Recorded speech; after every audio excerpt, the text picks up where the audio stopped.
सर्द मौसम था। हड्डियों को कपकपा देने वाली ठंड। शुक्र था ऑफिस का काम कल ही निपट गया। दिल्ली से उसका मसूरी आना सार्थक हो गया था। बॉस निश्चित ही उससे खुश हो जाएंगे।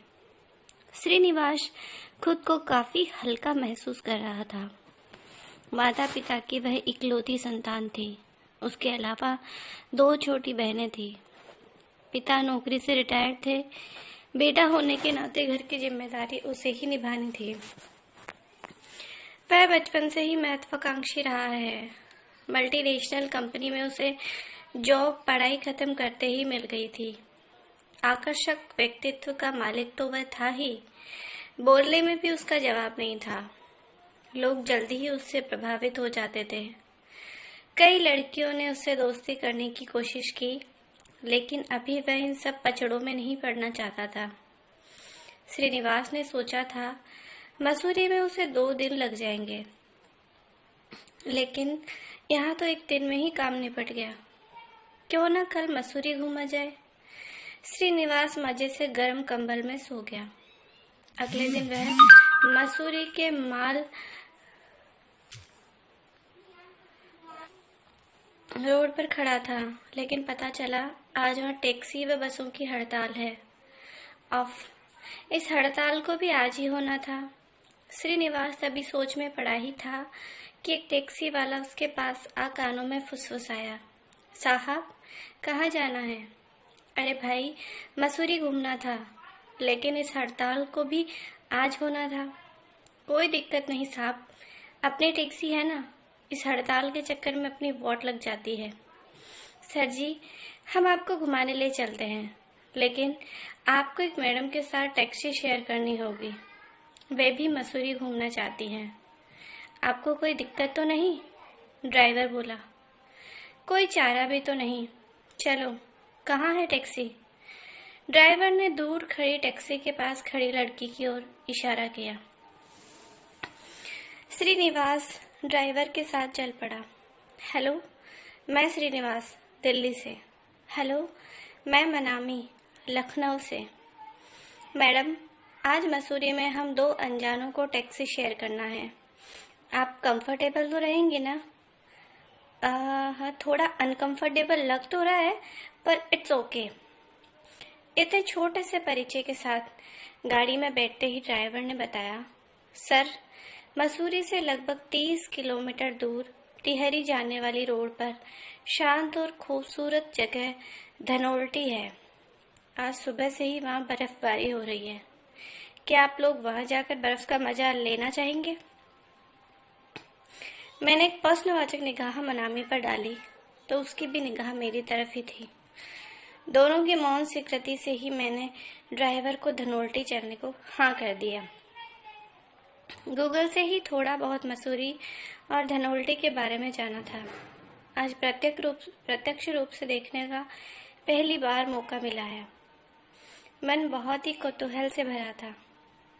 खूबसूरत कटावदार पहाड़ी रास्ते पर हमारी टैक्सी दौड़ रही थी। एक एक पहाड़ की चढ़ाई वाला रास्ता बहुत ही रोमांचकारी लग रहा था। बगल में बैठी मनामी को लेकर मेरे मन में कई सवाल उठ रहे थे। मन हो रहा था कि पूछूं कि यहाँ किस सिलसिले में आई हो, अकेली क्यों हूँ, लेकिन किसी अनजान लड़की से एकदम से ये सब पूछने की हिम्मत नहीं जुटा पा रहा था। मनामी की गहरी बड़ी बड़ी आंखें उसे और भी खूबसूरत बना रही थी। न चाहते हुए भी मेरी नजरें बार बार उसकी तरफ उठ जाती। मैं और मनामी बीच बीच में थोड़ी बातें करते हुए मसूरी के अनुपम सौंदर्य को निहार रहे थे। हमारी गाड़ी कब एक पहाड़ से दूसरे पहाड़ पर पहुंच गई, पता ही नहीं चला। कभी कभी जब गाड़ी को हल्का हल्का सा ब्रेक लगता और हम लोगों की नजरें खिड़की से नीचे जाती, तो गहरी खाई देखकर दोनों की सांसें थम जाती। लगता कि जरा सी चूक हुई तो बस काम तमाम हो जाएगा। जिंदगी में आदमी भले ही कितनी ऊंचाई पर क्यों ना हो, पर नीचे देखकर गिरने का जो डर होता है, उसका पहली बार एहसास हो रहा था। अरे भाई ड्राइवर साहब, धीरे। जरा संभल कर, मनामी मौन तोड़ते हुए बोली। मैडम, आप परेशान मत होइए, गाड़ी पर पूरा कंट्रोल है मेरा। अच्छा सर जी, यहाँ थोड़ी देर के लिए गाड़ी रोकता हूँ। यहाँ से चारों तरफ का काफी सुंदर दृश्य दिखता है। बचपन में पढ़ते थे कि मसूरी पहाड़ों की रानी कहलाती है। आज वास्तविकता देखने का मौका मिला। गाड़ी से बाहर निकलते ही हाड़ कपा देने वाली ठंड का एहसास हुआ।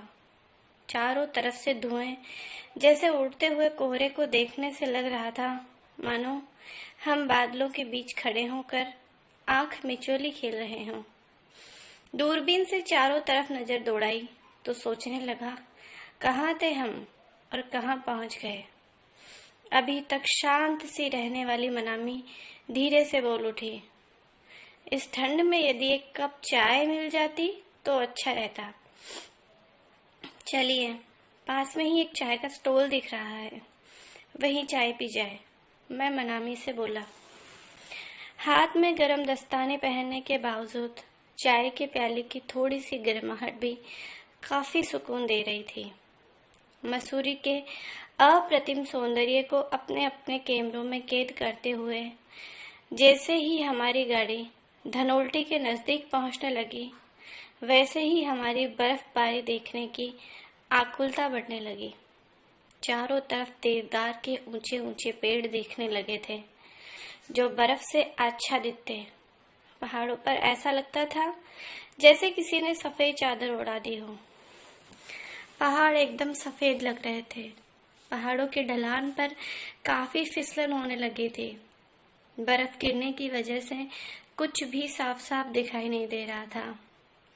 कुछ ही देर में ऐसा लगने लगा मानो सारे पहाड़ों को प्रकृति ने सफेद रंग से रंग दिया हो। देवदार के वृक्षों के ऊपर जमी पड़ी थी बर्फ, जो मोतियों की तरह अप्रतिम आभा बिखेर रही थी। गाड़ी से नीचे उतरकर मैं मनामी भी गिरती हुई बर्फ का भरपूर आनंद ले रहे थे। आसपास अन्य पर्यटकों को भी बर्फ में खेलते कूदते देख बड़ा मजा आ रहा था। सर, आज यहाँ से लौटना मुमकिन नहीं होगा। आप लोगों को यहीं किसी गेस्ट हाउस में रुकना पड़ेगा, टैक्सी ड्राइवर ने हमें सलाह दी। चलो, ये भी अच्छा है, यहाँ के प्राकृतिक सौंदर्य को अच्छी तरह से एंजॉय करेंगे। ऐसा सोचकर मैं और मनामी गेस्ट हाउस बुक करने चल दिए। सर, गेस्ट हाउस में इस वक्त एक ही कमरा खाली है। अचानक बर्फबारी हो जाने से यात्रियों की संख्या बढ़ गई है। आप दोनों को एक ही रूम शेयर करना पड़ेगा, ड्राइवर ने कहा। क्या, रूम शेयर? दोनों की निगाहें प्रश्न भरी होकर एक दूसरे के साथ पर टिक गई। कोई और रास्ता न होने से फिर मौन स्वीकृति के साथ अपना सामान गेस्ट हाउस के उस रूम में रखने के लिए कह दिया। गेस्ट हाउस का वह कमरा खासा बड़ा था। डबल बेड लगा हुआ था। इसे मेरे संस्कार कह लो या अंदर का डर। मैंने मनामी से कहा, ऐसा करते हैं, बेड अलग अलग कर बीच में टेबल लगा लेते हैं।